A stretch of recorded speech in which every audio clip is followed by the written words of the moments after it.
करते हैं आज का मूवी एक्सप्लेनेशन। तो मूवी की शुरुआत में हमें दिखाया जाता है एक 10 साल के बच्चे को जिसका नाम है हरन एंड वो अपने मामा डॉक्टर सुदर्शन के लाइब्रेरी में जाता है एंड वो बहुत सारे बुक्स देख रहा होता है। एंड उसके मामा के बातों के अनुसार वो बच्चा उस बुक कौन सी स्ट्रीम का है ये फैसला करता है एंड उसको अपने तरीके से एक रैक में सजा कर रखता है। अब हड़न के ये सब काम को देखकर वहां बैठी एक औरत अचानक बोलती है कि ये लड़का इतना परफेक्टली ऐसा काम कैसे कर सकता है। एंड वो लड़की नर्स थी जो उसके ही मामा के इस लाइब्रेरी में रहती थी। तो यहाँ हमें एक छोटा सा फ्लैशबैक दिखाया जाता है कि हरन की माँ पुलिस डिपार्टमेंट की एक बहुत ही अच्छी स्केच आर्टिस्ट थी एंड हरन की माँ उस डिपार्टमेंट के ही एक police officer ASI Pratap Shankar से शादी कर लिया था। लेकिन यहाँ हमें दिखाया जाता है कि शादी के बाद हरन की माँ की जिंदगी बहुत ही उजड़ गई थी एंड उसके जो पति थे यानी कि एएसआई प्रताप शंकर वो हरन की माँ के ऊपर बहुत ही टॉर्चर करती थी physically and mentally. And in सब चीज़ों से हरन की माँ का दम घुट रहा था एंड इसीलिए हरन की माँ को ये जिंदगी कुछ खास पसंद नहीं आती। इसीलिए शादी के 10 साल बाद जब हरन की उम्र सिर्फ 3 साल है उस उम्र में ही उसकी माँ नया शादी करती है एंड उस पहले पति को डिवोर्स दे देती है। एंड जब हरन की माँ एंड उसकी माँ का जो पहला पति था उनका जब डिवोर्स हुआ तब उनके दो बच्चे थे, एक थी देविका एंड एक था हरन। एंड पुलिस ने देविका की कस्टडी दी उसकी माँ को एंड हरन की कस्टडी दी उसके ही पिता को जो उसकी माँ को टॉर्चर करता था। तो यहाँ हमें बताया जाता है हरन की माँ जब दूसरी शादी की तो उस दूसरी शादी से उसकी एक बेटी होती है जिसका नाम होती है निर्जा। इसके बाद सीन शिफ्ट होता है हरन के ऊपर जहाँ हमें दिखाया जाता है उसके ही पापा उसको छोटी छोटी गलतियों के मुकाबले इतना ज्यादा डांटता था कि वो कुछ ज्यादा ही डिप्रेस्ड हो जाता था। एंड यहाँ 7 साल तक हरन उसके पिता ही के साथ ही रहता था एंड जब उसके पिता की मौत हुई तब हरन भी अलग हो गया एंड इसीलिए ही हरन की कस्टडी अब मिल गई थी उसके ही मामा सुदर्शन को एंड सुदर्शन ही हरन को अब संभालते हैं। एंड हरन को लेकर जब सुदर्शन उसके घर आए एंड हरन के साथ वो इतना दिन बिताए एंड तभी उसे पता चला कि हरन को एक बीमारी है जिस बीमारी की जो जड़ है वो है उसके पापा का डांट। असल में हरन के पापा कुछ ऐसे इंसान थे जो हरन के ऊपर भी बहुत सारे टॉर्चर किए करते थे एंड उसको बहुत डांटते थे मारते पीटते थे। तो इसकी वजह से वो डर जाता था एंड इस डर के कारण उसे एक बीमारी हुई जिस बीमारी का नाम है ऑब्सेशन कॉम्प्लेक्स। एंड इसके बाद हमें पता चलता है कि हरन की माँ यानी कि स्मिता को भी एक बीमारी हो गई थी इसीलिए उसको भी हॉस्पिटल एडमिट करना पड़ा एंड वो हॉस्पिटल सुदर्शन का ही है। एंड बीमारी के कारण कुछ दिनों बाद स्मिता की भी मौत हो जाती है एंड इसके बाद सीन शिफ्ट होता है बहुत सालों बाद। तो यहाँ हमें एक शॉपिंग मॉल का सीन दिखाया जाता है। तो एक लड़की एक ड्रेस को चूज करती है एंड उसे लेकर ट्रायल रूम में जाती है एंड जब भी वो लड़की कपड़े बदलने के लिए अपनी कपड़े उतार ही रहा था तब उसे दिखता है एक कैमरा जो दरवाजे के ऊपर था। मतलब ऐसी जगह सेट किया हुआ था जो उसे आसानी से दिखाई ना दे लेकिन फिर भी उसने नोटिस किया एंड उसको उसने चेक किया तब उसे दिखाई दिया कि वो फोन ऑन किया हुआ था एंड वो उसकी सारी वीडियो रिकॉर्डिंग भी कर रहा था।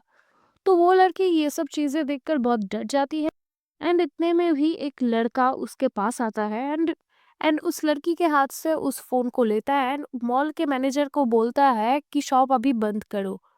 मतलब शॉप की गेट अभी बंद करो क्योंकि जो भी अंदर है वो अभी निकल ना पाए क्योंकि उसे भी लगता है जो बंदा ये काम कर रहा है वो अभी भी इस मॉल के अंदर ही है। एंड तभी एक लड़का आता है जो अचानक उस आदमी के हाथ से वो फोन छीन के भागने लगता है एंड वो आदमी भी उस लड़के का पीछा करने लगता है। लेकिन बाय चांस वो लड़का वो फोन लेकर भागने से कामयाब हो जाता है। एंड कुछ देर बाद का सीन दिखाया जाता है जब वो आदमी जो फोन को पकड़ने के लिए बहुत भाग रहा था तो वो आदमी एक बंद पड़े हुए कारखाने के पास आता है एंड शॉकिंगली उसी लड़के से मिलता है जो लड़का अभी वो फोन चोरी करके भाग रहा था। तब हमें दिखाया जाता है जो चोर था वो लड़का उस फोन को उस आदमी के हाथों पे सौंप देता है।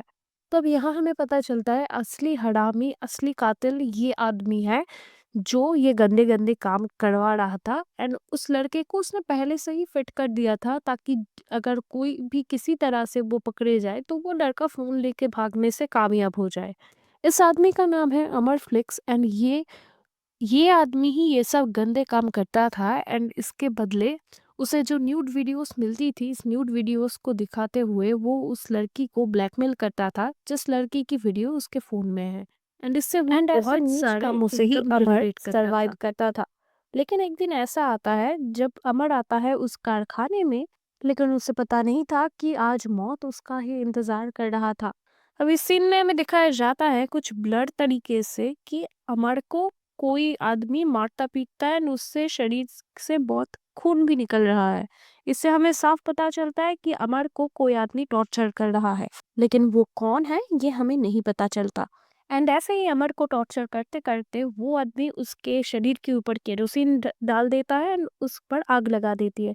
इससे वो तो जलता ही है, इससे पूरा कारखाना जल जाता है। इसके बाद हमें सीन शिफ्ट होता है एंड हमें दिखाया जाता है कि पुलिस वाला है जो इस अमर का ही केस हैंडल कर रहा होता है, क्योंकि अमर की बॉडी उसको उस जली हुई कारखाना के पास मिली। ये मैं नहीं कह सकता क्योंकि अमर की लाश मिली है तमिलनाडु के ही बॉर्डर पर। अब ये कैसे हुआ आप ही सोचो। आपकी माने तो अमर को जलाया गया था फैक्ट्री में, लेकिन अमर की लाश वहां पहुंची कैसे? क्योंकि उस लाश को तो जल के राख होना चाहिए था। तो दिनेश नाम का एक इंस्पेक्टर अमर के पास से जो भी चीज मिली थी वो पुलिस स्टेशन में जमा करवा देता है। एंड जब ऑफिसर दिनेश पुलिस स्टेशन पहुंचता है तब उससे मुलाकात होती है इंस्पेक्टर जेकब की। तो यहाँ हमें पता चलता है कि जेकब इतने दिनों से उसका ही इंतजार कर रहा होता है। तो यहाँ हमें पता चलता है कि बेंगलोर का ये ऑफिसर जेकब एक विटनेस प्रोटेक्शन सेल में काम किया रखता था। एंड आज वो जेकब एक विटनेस पकड़ कर लाया है जिसका नाम है अनीशा, क्योंकि अनीशा ने ही देखा था कि उस फैक्ट्री से कोई तो निकल रहा है अमर को मार के। लेकिन वो कौन है वो सिर्फ अनीशा को ही पता है, क्योंकि अनीशा ने सिर्फ उसका चेहरा देखा था, उसका नाम नहीं। बेंगलोर का वो ऑफिसर दिनेश को ये भी बताता है क्योंकि अनीशा ने उस कातिल को देख लिया है एंड उस कातिल ने भी अनीशा को देखा था। एंड अब ऑफिसर को लगता है अब वो कातिल अनीशा को मारने की कोशिश तो जेकब अनीशा है रिक्वेस्ट करता है से कि कृपा करके आप कोई फ्लैट ढूंढ दीजिए जहां हम किराए पर रहे अनीशा को लेकर, क्योंकि आप समझ ही तो रहे हैं कि अगर हम अनीशा को लेकर ऐसे कोई अलग किराया घर में ना रहे तो उसके साथ वो कल्प्रिट कोई अनहोनी कर सकता है। एंड बेसिकली मैं एक पुलिस वाला हूँ तो मैं भी उसे प्रोटेक्ट कर पाऊंगा। एंड ये सब बातें सुन के दिनेश भी बिल्कुल उसे ट्रस्ट करने लगता है एंड उसको भी एक किराए वाला घर दे देता है। तो अब अनीशा को लेकर जेकब शाम को उस फ्लैट में शिफ्ट होने लगता है। एंड वो जिस बिल्डिंग में अनीशा को लेकर शिफ्ट हुआ था उसके ही बिल्कुल पास वाले रूम में ही रहता था वो हरण एंड उसकी फैमिली एंड उसका मामा सुदर्शन। तो अब हरण बड़ा हो चुका है एंड उसकी भी फैमिली बन गई है। एंड हरण की फैमिली में रहता था हरण, उसका मामा देविका एंड उसकी बेटी निर्जा। तो अब ये लोग एक साथ ही लिफ्ट में आया जाया करते थे एंड निर्जा को जेकब और अनीशा को देखकर समझ आ गया था कि ये लोग फ्लैट में नया शिफ्ट हुए हैं। लेकिन जब एक दिन निर्जा उनसे पूछती है क्या अनीशा क्या जेकब की वाइफ है, तब जेकब उनसे कहता है कि नहीं अनीशा मेरी बहन है। इसके बाद मूवी का सीन शिफ्ट होता है इंस्पेक्टर दिनेश पर, जहाँ एक केस के सिलसिले में इंस्पेक्टर दिनेश आता है जेकब के ही पड़ोस वाले फ्लैट पर। एंड वहाँ एक बच्चा था जिस बच्चे के कहने के मुताबिक वो हिट एंड रन के केस में एक आदमी को देखा है एंड उसका चेहरा वो स्केच आर्टिस्ट को बुलाकर करवाना चाहता है क्योंकि वही असली कातिल है। एंड इसीलिए ही वो बच्चा पुलिस की मदद करना चाहता था।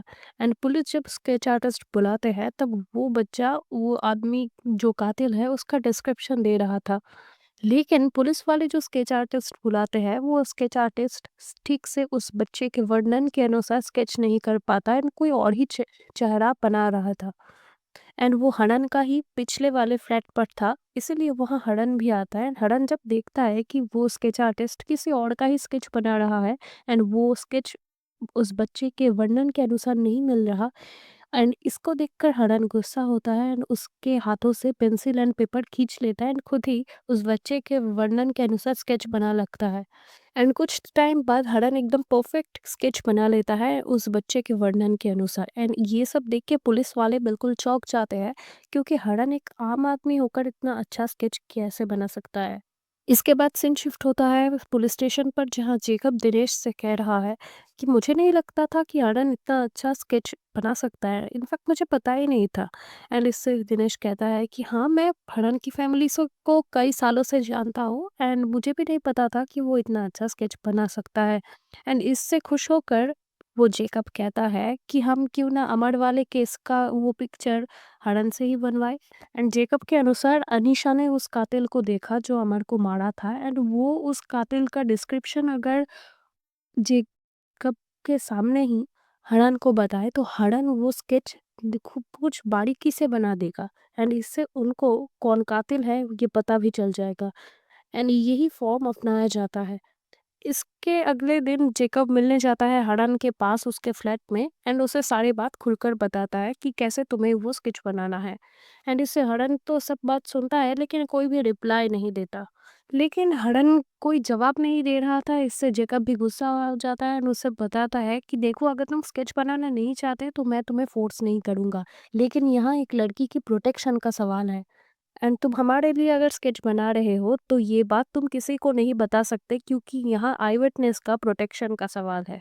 लेकिन इन सब बातें सुनकर एक टाइम पे हडन भी स्केच बनाने के लिए मान जाता है। इसके अगले दिन वो अनीता के अनीशा को अपने डिस्क्रिप्शन के फ्लैट पे अनुसार बुलाती जब है। हरण अनीशा को की वर्णन के की डिस्क्रिप्शन डिस्क्रिप्शन देने बना के लिए रहा था, बोलता है। तब वो नोटिस करता है कि वो अपने हाथों से जो पिक्चर बना रहा है अनीशा के डिस्क्रिप्शन के अनुसार वो उसका खुद का ही चेहरा है, मतलब ये हरण का चेहरा है जो वो खुद ड्रॉ कर रहा है एक कल्प्रिट के तौर पे। तो ड्रॉ करते समय ये भी चौंक जाता है कि ऐसा कैसे हो सकता है, अगर अनीशा ने सचमुच कातिल को देखा है तो वो मेरी पिक्चर क्यों बता रहा है एंड मैं वो क्यों ड्रॉ कर रहा हूँ। एंड अगर अनीशा को पता है कि मैं ही कातिल हूँ तो वो मुझसे ऐसे बात क्यों कर रही है और पुलिस को बता कि क्यों नहीं दे रहा कि मैं ही असली कातिल हूँ।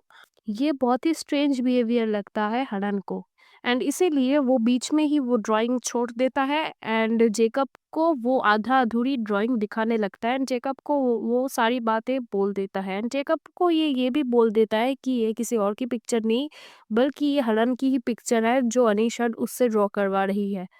एंड अनीशा को लेकर वो अभी क्या सोच रहा था कुछ देर पहले ये भी वो जेकब को बताती है। लेकिन हडन उससे जेकब से कहता है कि अगर अनीशा को पता है कि कल्प्रिट मैं ही हूँ तो वो मुझे पुलिस के हवाले क्यों नहीं कर रहा एंड बल्कि वो मुझी से अपने ही स्केच को ड्रॉ करवा रही है। एंड अगर उसे पता ही है कि हडन ही कल्प्रिट है तो उसको ये क्या जरूरत थी कि स्केच बनाने की, वो तो डायरेक्टली उससे कह ही सकता था। अब जेकब भी समझ जाता है कि हडन असल में कहना क्या चाहता है।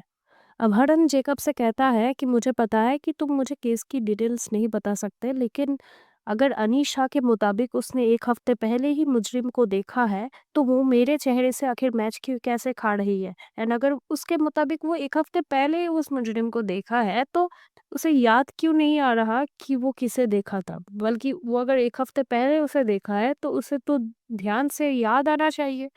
एंड हडन को लगता है कि उसे यानी कि पुलिस वालों को एंड अनीशा को एंड वो खुद को उस कारखाने में जाना चाहिए एंड ऐसा भी हो सकता है कि अनीशा अगर उस क्राइम स्पॉट को फिर से अपने आंखों से देखे तो उसे उस कातिल का चेहरा याद आ जाए। एंड जैसी बात वैसे ही करना होता है। एंड इसके अगले दिन ही वो लोग अनीशा को लेकर क्राइम स्पॉट में जाता है। जब वो लोग उस क्राइम स्पॉट पर पहुंचते हैं तब हडन उस एंड पुलिस के मुताबिक यहाँ अमर को जलाया भी गया था एंड उसे जलाने वाला और कोई नहीं बल्कि हडन ही होता है। एंड हडन जब वहां से निकल रहा था तब अनीशा ने ही उसे देख लिया था। लेकिन दोस्तों, अब इस मूवी में एक ही सवाल आता है कि आखिर हडन ने ही अगर अमर को मारा था तब अनीशा हडन से ही उसका स्केच क्यों बनवा रही है। वो अगर चाहती तो हडन को तो अरेस्ट करवा सकती थी, बल्कि वो नहीं करती है ये सब काम, बल्कि ये केस को बहुत घुमा फिरा कर सॉल्व करने की कोशिश कर रही थी। एंड आखिर अनीशा ये स्केच बनवाने का नाटक आखिर क्यों कर रही है। तो क्राइम स्पॉट पे जब वो लोग थे तब हडन ने फिर से अनीशा को कहा कि फिर से तुम एक बार उस आदमी का वर्णन करो ताकि मैं ठीक से स्केच बना पाऊँ। तो अनीशा भी बिल्कुल पहले की तरह ही उसका वर्णन किया एंड फिर से ही जब वो देख रहा था कि उसका चेहरा बन रहा था तो इससे घुमा फिरा के हडन चालाकी से किसी और का ही चेहरा बना देता है। एंड जब हर किसी और का ही चेहरा ड्रॉ कर देता है, जब उसे अनीशा देखती है तब अनीशा कन्फर्म करती है कि हाँ, मैंने इसी आदमी को यहाँ से निकलते हुए देखा था। एंड वो लोग कार से अपने घर वापस चले आते हैं, लेकिन आते ही आते हरन को ये लगने लगता है कि आखिर अनीशा ने उसको बचाया क्यों। एंड अगर अनीशा को सच में पता था कि हरन ही खूनी है, तो वो हरन का नाम क्यों नहीं लिया, बल्कि वो जब किसी और की पिक्चर ड्रॉ करी तब उसने उसी का ही नाम सो गाइज ये तो था ये आखिर कैसे आइडेंटिटी मूवी लगा? का पार्ट 1 का एक्सप्लेनेशन। इस मूवी एक्सप्लेनेशन को मैंने ही पार्ट 1 एंड पार्ट 2 में डिवाइड किया है ताकि ये कुछ लंबा ना चला जाए। लेकिन जाते जाते मेरा आपसे एक सवाल है, आखिर अनीशा हरन को क्यों पहचान नहीं रहा? अगर हरन ही असली कातिल है तो, एंड अगर अनीशा ने हरन को ही उस सीन पे देखा तो वो आखिर क्यों पहचान नहीं रहा कि हरन ही असली कातिल है? हरन जो भी ड्रॉ कर रहा है तो वो उसको ही कंफर्म क्यों कर रहा है? एंड इस मूवी का असली कातिल कौन है, ये आप गेस करके यहाँ पर हमारे कमेंट सेक्शन में प्लीज लिखिए। आज से 2 दिनों बाद मिलते हैं पार्ट 2 वाले एक्सप्लेनेशन के लिए। एंड हाँ, अगर आपको हमारे ये एक्सप्लेनेशन पसंद आया हो तो प्लीज़ हमारे चैनल एशेस यूनिवर्स को सब्सक्राइब कर दीजिए, नोटिफिकेशन बेल ऑन कर दीजिए, ताकि मैं इस चैनल पे जो भी नई वीडियो छोड़ूं तो वो सबसे पहले आपके भी पास आए। मुझे हिंदी बोलने में बहुत सारी प्रॉब्लम्स का सामना करना पड़ता है क्योंकि मेरी मदर टंग बंगाली है, ये तो मैंने आप सभी को कई बार कहा ही है।